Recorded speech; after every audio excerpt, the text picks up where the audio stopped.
నమస్తే. ఇందాక ఒక దరిద్రుడి వీడియో చూడడం జరిగింది. పదవులు పోయినాయని ఇన్ని రోజులు అహంకారంతో తల తల బిరుసు మాటలు మాట్లాడిండ్రు. ఇప్పుడు పదవులు పోయినాయని పిచ్చి పిచ్చి మాటలు ఎక్కువ మాట్లాడుతున్నావు.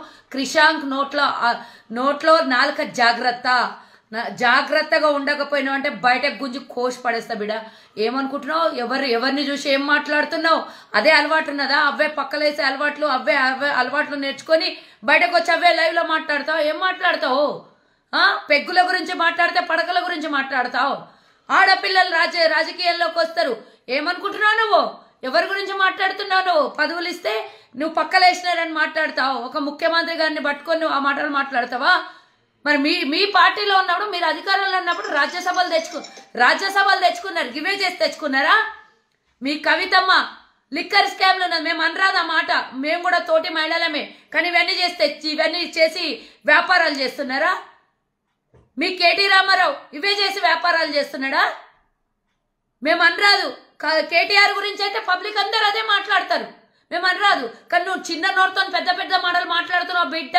చెప్పు దెబ్బలు తింటావు. ఆడోళ్ళందరం వచ్చి కొట్టినామనంటే నాలుక బయటికి గుంజి కోసి నడి రోడ్ల కోసి పడేస్తాం. ఏమనుకుంటున్నావు? నీకు కొంచెం పవర్ ఇస్తే చాలా మాట్లాడుతున్నావు. కేసీఆర్కి పక్కలేస్తున్నావా? ఎవరికి పక్కలేస్తున్నావు నువ్వు?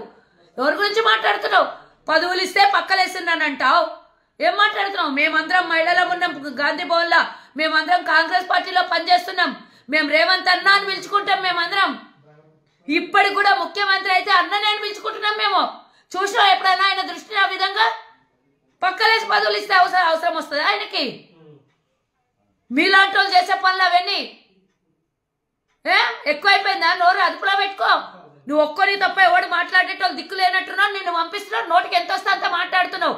ఒక ఎమ్మెల్యే పక్కన కూర్చుని ఒక ఎమ్మెల్యేని కూడా కనీసం మర్యాద ఇవ్వకుండా ఆయన ముందు నీట మాట్లాడతావు.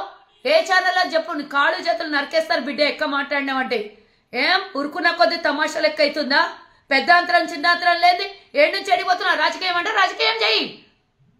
ఆడవాళ్ళ గురించి ఈ విధంగా మాట్లాడతావా? చూసినావా బద్మాష్? ముఖ్యమంత్రి గారి విషయంలో మాట్లాడతావా నువ్వు? ఇది ఇంతమంది మొత్తం కాంగ్రెస్ పార్టీలో ఎన్నడన్నా రేవంత్ రెడ్డి గారి గురించి ఎవడన్నా తప్పుడు మాటలు మాట్లాడినరా? ఇంకేమైనా మాట్లాడు దుర్మార్గుడా. నోరుంది కదా అని చెప్పి ఇట్లాంటి మాటలు మాట్లాడతావా నువ్వు? భద్రం జాగ్రత్త బిడ్డ. ఇంకొకసారి గిట ఇట్లాంటి మాటలు మా రేవంత్ అన్న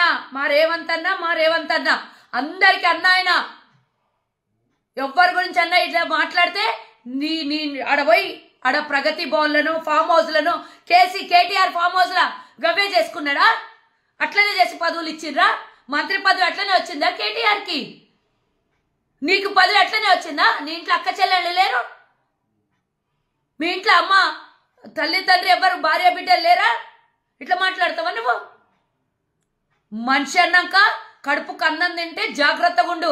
లేదు అని అంటే రేపు పొద్దున మేము నడి రోడ్ల గాంధీ భవన్ దగ్గర తీసుకొని వచ్చి బట్టలిప్పి కొడతాం బిడ్డ. ఇంకోసారి రేవంత్ రెడ్డి గారి గురించి కానీ మా ముఖ్యమంత్రి మా కాంగ్రెస్ పార్టీ లీడర్ల గురించి ముఖ్యంగా మాట్లాడితే, ఒక బీసీ నాయకుడికి ఈరోజు ఒక యంగ్ లీడర్లను మేము తీసుకొని పోయి చట్టసభలలో కూర్చోబెడుతుంటే ఓర్వలేని తనంతో మీ ముఖ్యమంత్రి గత ముఖ్యమంత్రి ఎవరిని కదర్ చేయకుండా కాళ్ళ కింద చెప్పుల్లాగా పెట్టి తనకు కావాల్సిన వాళ్ళకు మొత్తం వెలమ దొరలకు సామ్రాజ్యం అప్పచెప్పి ఆనాడు మంత్రులకి రాజ్యసభలకు అందరికీ వాళ్ళ కుటుంబాలను తీసుకొని పోయి తగలబెడితే ఒక్కడు మాట్లాడలేదు. ఈరోజు అన్ని సామాజిక న్యాయం చేసి అందరికీ అన్ని స్థానాల్ని కల్పిస్తున్న కాంగ్రెస్ పార్టీ మా ముఖ్యమంత్రి మంత్రివర్గము అందరు సామాజిక న్యాయం చేసి అందరికీ సముచిత స్థానం కల్పిస్తుంటే ఓర్వజాలి గుణంతో ఒక యాదవుడు పోయి రాజ్యసభలో కూర్చుంటే తట్టుకోలేని దొంగ నువ్వు మాట్లాడతావు. నీ వయసుకు తగ్గట్టు మాట్లాడు. నీ బుద్ధికి తగ్గట్టు మాట్లాడు. నీ రాజకీయం ఎంత చేసినా ఆ వయసుకు తగ్గట్టు మాట్లాడు. సిగ్గుండాలే టికెట్ తెచ్చుకొని ఉంటే నీకు చేతనైనంటే. ఇవన్నీ టికెట్లు రాలేదు, నీకు ప్రభుత్వం పడిపోయింది అని ప్రెస్టేషన్లా మా నాయకుల్ని తిడితే ఖబర్దార్ బిడ్డ. రేపే నీ టీఆర్ఎస్ భవన్లో ఇంటి ముంగల్నో లేకపోతే ఆడ నుంచి దొరికితే గిట్ట గుంజుకొని వచ్చి గాంధీ భవన్ దగ్గర బట్టలిప్పి కొడతాం బిడ్డ. ఇంకా మా ముఖ్యమంత్రి గురించి ఇంకోసారి ఇట్లాంటి మాటలు మాట్లాడినావంటే ఖబర్దార్. బేషరతుగా ముఖ్యమంత్రి గారి క్షమాపణ చెప్పకపోయినా ఇసుండి మాట్లాడినందుకు నువ్వు మా అనిల్కి ముఖ్యమంత్రి గారికి ఇద్దరికి క్షమాపణ చెప్పకపోయినా, యావత్ తెలంగాణలో ఉన్న మహిళా సమాజానికి క్షమాపణ చెప్పకపోయినా అంటే తర్వాత నీ బిడ్డని పని అవుతుంది. జాగ్రత్తగా ఉండు. రేపటి నుంచి టీవీ ఛానళ్ళలో పోయి ఏమైనా మాట్లాడినావంటే ఆడికి వచ్చి చొప్పు దెబ్బలు తింటావు మా అందరితో వచ్చి. రేపు పొద్దున్న రా నువ్వు ఏ టీవీ ఛానల్లో నన్ను ఇట్లాంటి మాటలు మాట్లాడినాక ఇంకోసారి.